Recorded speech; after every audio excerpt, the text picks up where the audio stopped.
సత్యంలోనికి ఎందుకు నడిపించాలంటే సత్యానికి విభిన్నమైన బోధ మనకి వినబడుతుంది, సత్యానికి విభిన్నమైన ప్రసంగాలు ఉన్నాయి, సత్యానికి విభిన్నమైన మార్గాలు ఉన్నాయి, సత్యానికి విభిన్నమైన జీవన శైలులు ఉన్నాయి, సత్యానికి విభిన్నమైన సంఘాలు ఉన్నాయి, సత్యానికి విభిన్నమైన క్రైస్తవులు ఉన్నారు, సత్యానికి విభిన్నమైన జీవన శైలులు, జీవన పరిస్థితులు మనకు ఎదురవుతున్నాయి. కనుక పరిశుద్ధాత్మ దేవుడు మన మీదకి వచ్చినప్పుడు ఆయన ఏం చేస్తాడంటే సర్వసత్యములోనికి నడిపిస్తాడంట.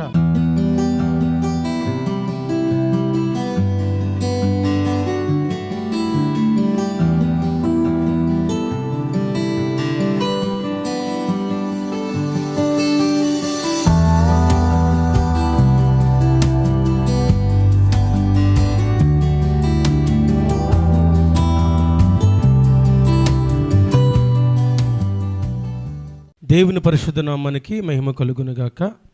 కూడి వచ్చిన మీ అందరికీ నా హృదయపూర్వక వందనాలు. దేవుడు మిమ్ములను మీ కుటుంబాలను దీవించునుగాక. ఆమేన్. హల్లెలూయా, హల్లెలూయా. ఈ పూట చివరి కాలంలో పరిశుద్ధాత్మ దేవుని చేత నడిపించబడాలి అని, నడిపించబడకపోతే ఎవరి చేత? పరిశుద్ధాత్మ దేవుని చేత నడిపింపబడకపోతే మన జీవితాలు ఎలా ఉంటాయో, ఆయన నడిపిస్తే ఎలా ఉంటాయో ధ్యానం చేద్దాం. రోమిలికి రాసిన పత్రిక 8వ అధ్యాయము 14వ వాక్యం. రోమా 8:14. దేవుని ఆత్మచేత ఎందరు నడిపింపబడుదురో వారందరూ దేవుని కుమారులై యుందురు. చిన్న ప్రార్థన చేసుకుందాం. ప్రేమమయుడా మీకు స్తోత్రం. పూట లేఖనాల్లోంచి మీరు మాతో మాట్లాడండి. మాట్లాడుతున్న ప్రతి మాట శక్తివంతముగా, బలమైనదిగా మా హృదయ గదులు తాక్కున్నట్లు మీరు సహాయం దయచేయండి. ఈ పూట ప్రభా నీకు వందనాలు తెలియజేస్తున్నాం. మీరుండి మాట్లాడకపోతే నిష్ప్రయోజనం. మీ మాటల కొరకు మేము ఎదురు చూస్తున్నాం. మీరే మాతో మాట్లాడి సమయోచితమైన ప్రతి మాట మీరు నా నోట్ల నుంచి మీ నామానికి మాత్రం మహిమ తెచ్చుకోండి. మనుష్యుడు ఉచ్చరించడం వలన ఈ మాటలు శక్తివంతంగా మార్చబడవు, కానీ అవి శక్తివంతమైన మాటలు కనుక సామాన్యమైన మనుషుల నోటి నుండి కూడా అద్భుతంగా మీరు ప్రభా వాటిని పలికించగలుగుతున్నారు. కనుక ఈ పూట ప్రభా మీరే మాతో మాట్లాడమని యేసు నామములో అడుగుచున్నాను తండ్రి. ఆమేన్. హల్లెలూయా, హల్లెలూయా. కొన్ని మాటలు ఈ పూట ధ్యానం చేద్దాం. రోమపత్రిక 8:14లో పౌలు అన్నారు, దేవుని ఆత్మచేత ఎందరు నడిపింపబడుదురో వారందరూ దేవుని కుమారులై యుందురు అన్నాడు. అపోస్తలుల కార్యాలు 1వ అధ్యాయం 8వ వాక్యంలో కూడా ఆయనను పరిశుద్ధాత్మ మీ మీదకి వచ్చినప్పుడు మీరు శక్తి నొందుదురు కనుక మీరు యెరూషలేములోను యూదయ సమరయ దేశములందంతటా బూదిగంతముల వరకు నాకు సాక్షులై యుందురు అని వారితో చెప్పాను. మీరు రాసుకున్న వాళ్ళని రాసుకోండి. గలతీ పత్రిక 5వ అధ్యాయం 16 నుంచి 25 వరకు ఇంటికి వెళ్ళి చదవగలిగితే చదవండి. తర్వాత యోహాను సువార్త 16వ అధ్యాయము 13వ వాక్యం. అయితే అనగా సత్యస్వరూపి అయిన ఆత్మ వచ్చినప్పుడు మిమ్మల్ని సర్వసత్యములోనికి నడిపించును. ఆయన తనంతట తానేమి బోధింపక వేటిని వినినో వాటిని బోధించి సంభవించబోవు సంగతులు మీకు తెలియజేయును. ఎఫెసీ 5:18 అంటాడు, మరియు మద్యముతో మత్తులై ఉండకొడి, దానిలో దుర్వ్యాపారం కలదు, అయితే ఆత్మపూర్ణులై ఉండుడి. అలాగే జకర్యా 4:6లో కూడా జెరుబ్బయలు గురించి మాట్లాడుతూ శక్తి చేతనైన బలం చేతనైన కాక నా ఆత్మతో ఈ కార్యం చేస్తానన్నాడు. ఈ చదవబడిన లేఖనాలన్నింటిలో కూడా చెప్పబడే వాక్యం ఏంటంటే పరిశుద్ధాత్మ దేవుడు ఏదైతే విన్నాడో, ఏదైతే చూశాడో, ఏదైతే తండ్రి దగ్గర సంభవించబోతుందో అవి తెలిసిన వాడు కనుక ఆయన వచ్చినప్పుడు మిమ్మల్ని సర్వసత్యంలోకి నడిపిస్తాడు. తనంటే తాను ఏది బోధించడో, ఏది విన్నాడో, ఏది సత్యమో దాన్ని బోధించి మిమ్మల్ని నడిపిస్తాడు. అంతేకాదు అపోస్తలుల కార్యాలు ఏమన్నాడంటే ఆయన మీ మీదకి వచ్చినప్పుడు మీరు శక్తిని పొందుకుంటారు, అప్పుడే మీరు బోధించగలరు అనే మాటను చెప్పాడు. అయితే అంత్యకాలంలో పరిశుద్ధాత్మ దేవుని నడిపింపు ఎలా ఉంటుంది, ఎందుకు పరిశుద్ధాత్మ దేవుని నడిపింపు అవసరం అనేది కొన్ని మాటలు క్లుప్తంగా ధ్యానం చేయడానికి ప్రయత్నం చేద్దాం. చివరి కాలంలో ఆత్మీయంగా మనం నిలబడాలన్నా, మోసాలకు గురి కాకూడదన్నా, పరిశుద్ధంగా జీవించాలన్నా, పరిశుద్ధతను కోల్పోకూడదన్నా మనకున్న ఏకైక మార్గం ఒకటే, పరిశుద్ధాత్మ దేవుని ద్వారా నడిపింపబడటం. చాలామందికి బైబిల్ చదువుకోవటం తెలుసు, చాలామందికి ప్రార్థన చేయడము తెలుసు. ఈరోజు ఏ యూట్యూబ్ ఛానల్ ఓపెన్ చేసినా, ఏ సోషల్ మీడియా ఓపెన్ చేసినా, ఎవరు స్టేటస్లు చూసినా సగానికి సగం మంది పైనే మనకు పరిచయస్తులందరూ దేవుని వాక్యాలే పెడుతున్నారు. జ్ఞానం నేర్చుకోవాలంటే, అనేకమైన విషయాలు తెలుసుకోవాలంటే ఒక చక్కటి ఆత్మీయమైన ఒక బోధకుని అనుకరిస్తూ నేర్చేసుకోవచ్చు. అయితే పరిశుద్ధాత్మ దేవుడు వారందరికంటే భిన్నమైన వాడు. వాళ్ళు విన్న వాటిని చెబుతారు, వాళ్ళ అనుభవాలు చెబుతారు, వాళ్ళు చదివినవి చెబుతారు. పరిశుద్ధాత్మ దేవుడు ఆది నుండి తండ్రితో ఉన్నవాడు కనుక, తండ్రి మధ్యలో ఏముందో ఇతను ఎదిగినవాడు కనుక, ఓ మాట చెప్పాలంటే పరిశుద్ధాత్మ దేవునికి సాదృశ్యంగా పాత నిబంధనలో ఎస్తేరు గ్రంథంలో ఉన్న హెగేని చెబుతారు. హెగేని గురించి చెబుతున్నప్పుడు పరిశుద్ధాత్మ దేవునికి పోలుస్తాం.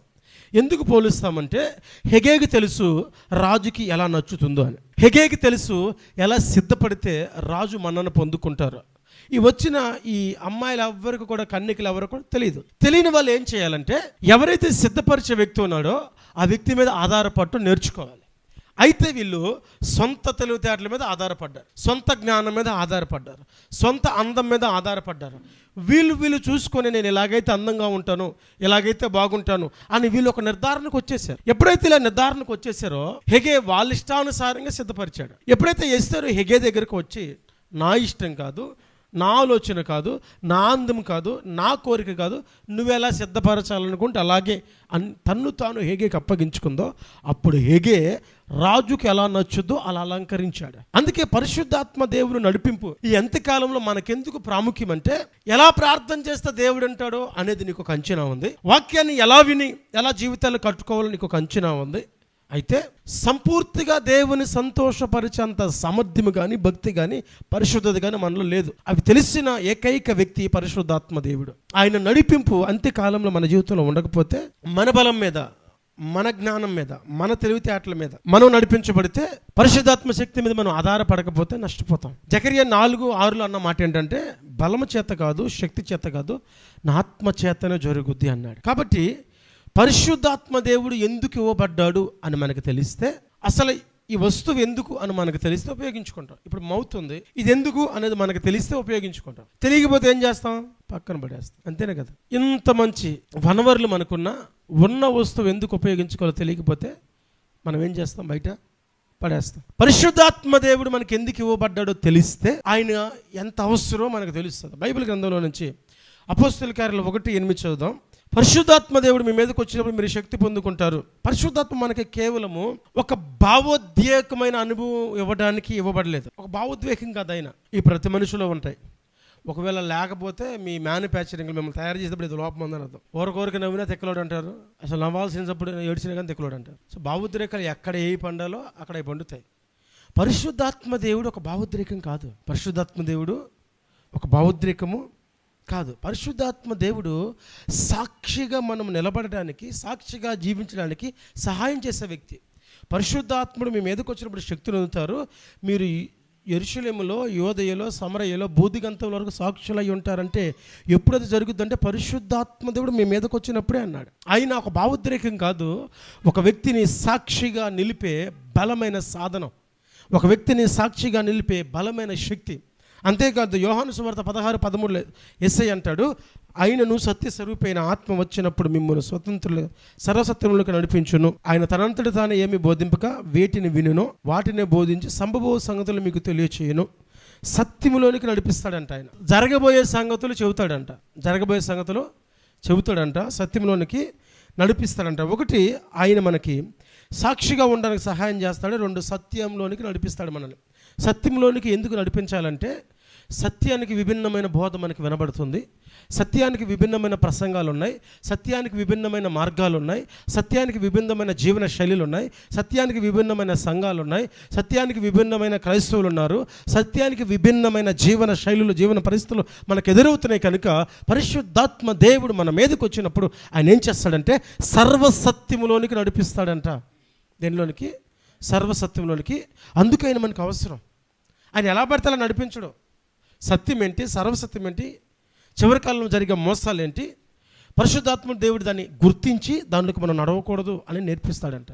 అంతేకాదు, పౌలు ఒక మాట అంటాడు, ఎలా ప్రార్థించాలో మనం ఎరువు కానీ ఆయన మన మీద ఉన్నప్పుడు అంట ఉచ్చారింపశక్యము కానీ మూలుగులతో ఎలా తండ్రికి మొరపెట్టాలని తెలుసు కనుక అలా ప్రార్థన చేస్తాడంట.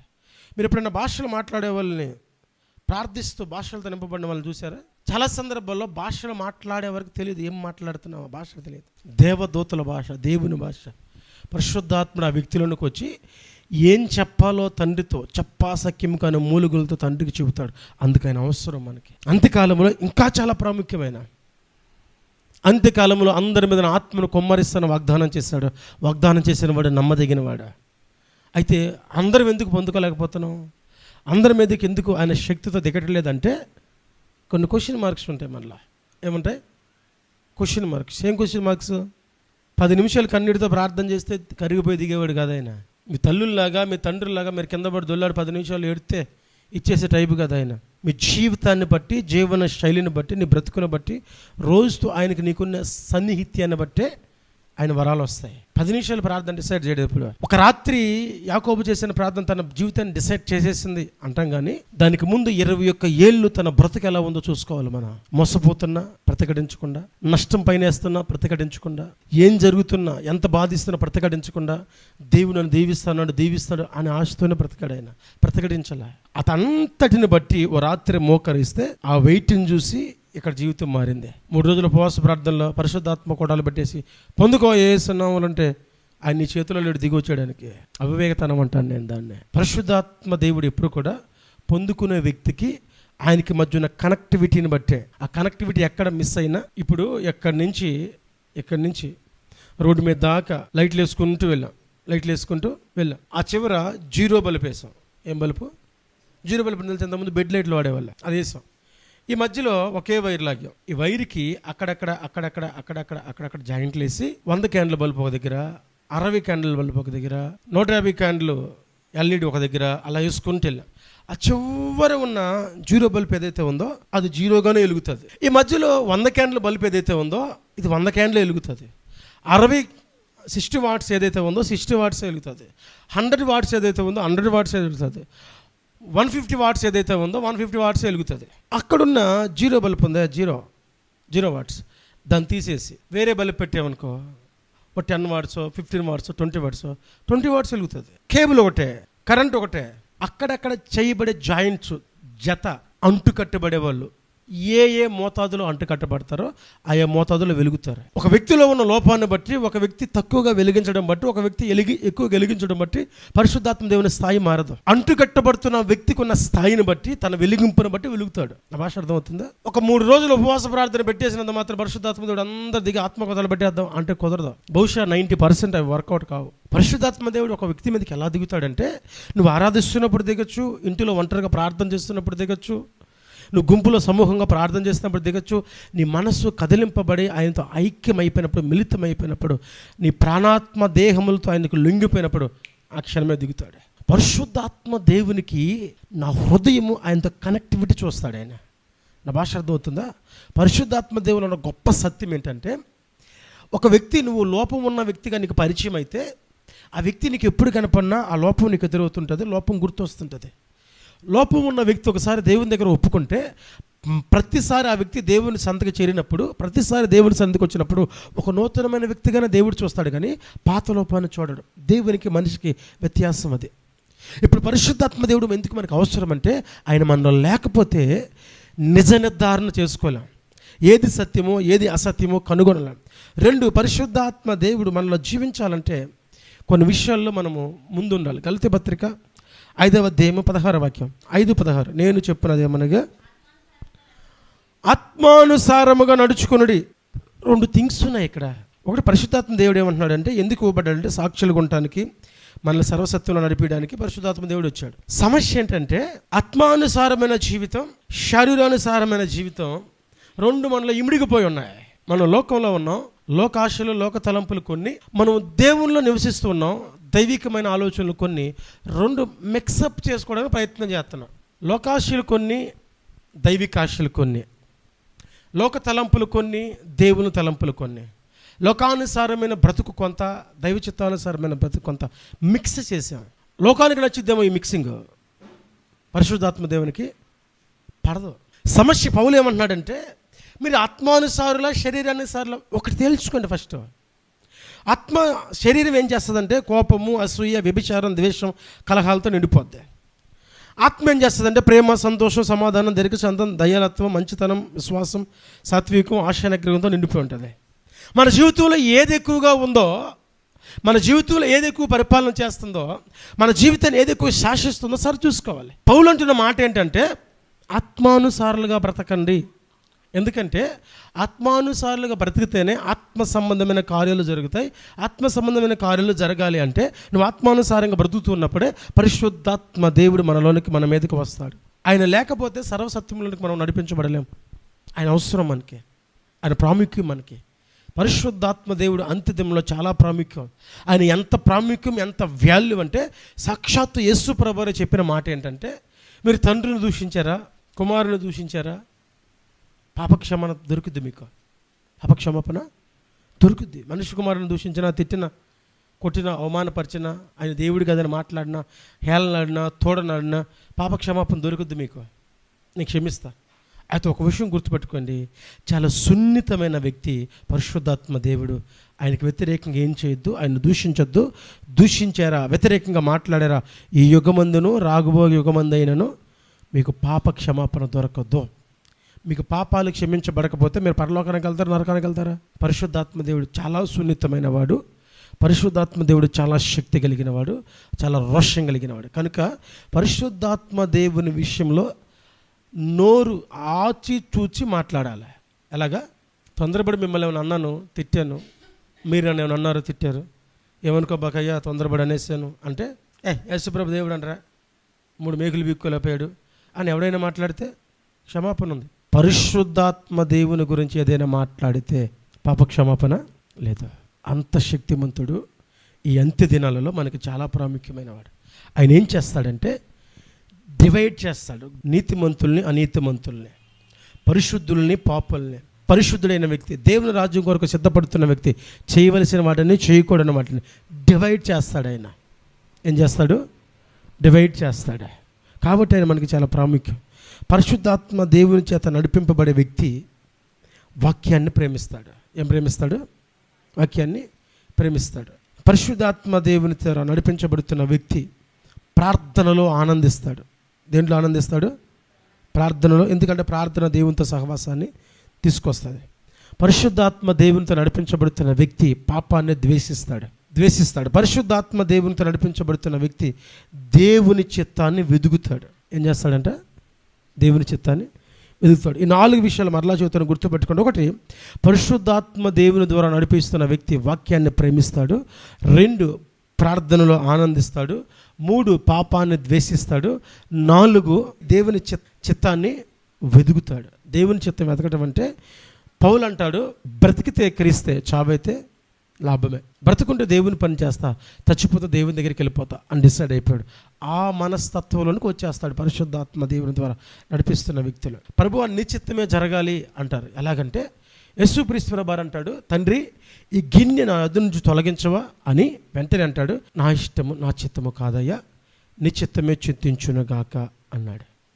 పరిశుద్ధాత్మ దేవుని ద్వారా ఒక వ్యక్తి నడిపించబడితే స్వచిత్తము కోసము కాదు, దేవుని చిత్తము కోసము బ్రతుకుతాడు. అయితే పరిశుద్ధాత్మ దేవుని మనము చాలా దుఃఖపరుస్తూ ఉంటాం.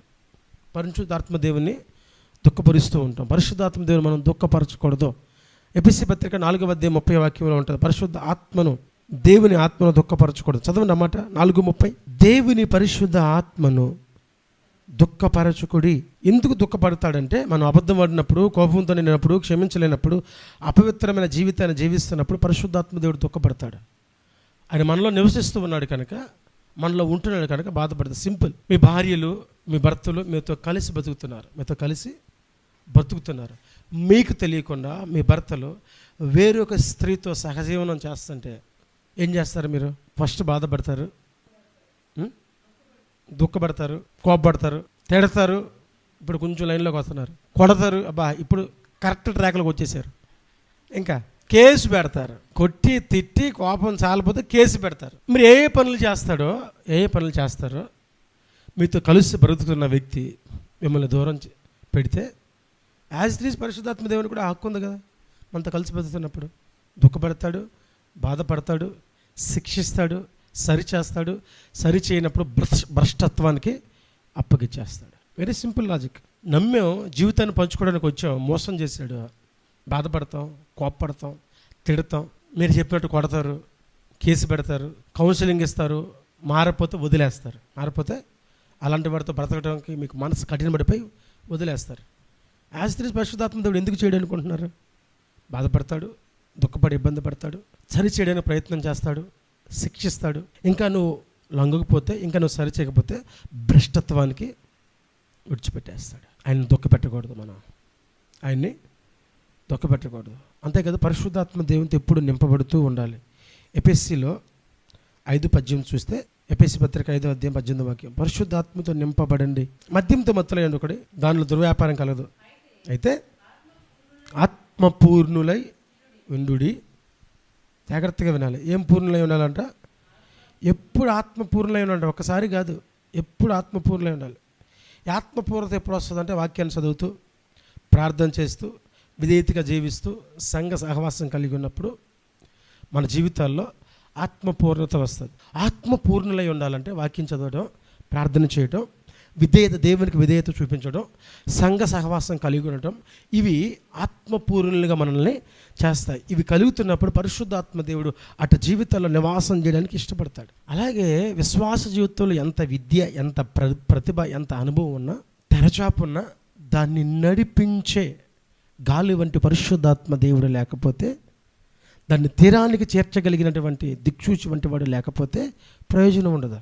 ఏం చేసుకుంటే జ్ఞానం? మనకంటే జ్ఞానవంతులు లేరా ప్రపంచంలో? మనకంటే తెలివైన వాళ్ళు లేరా?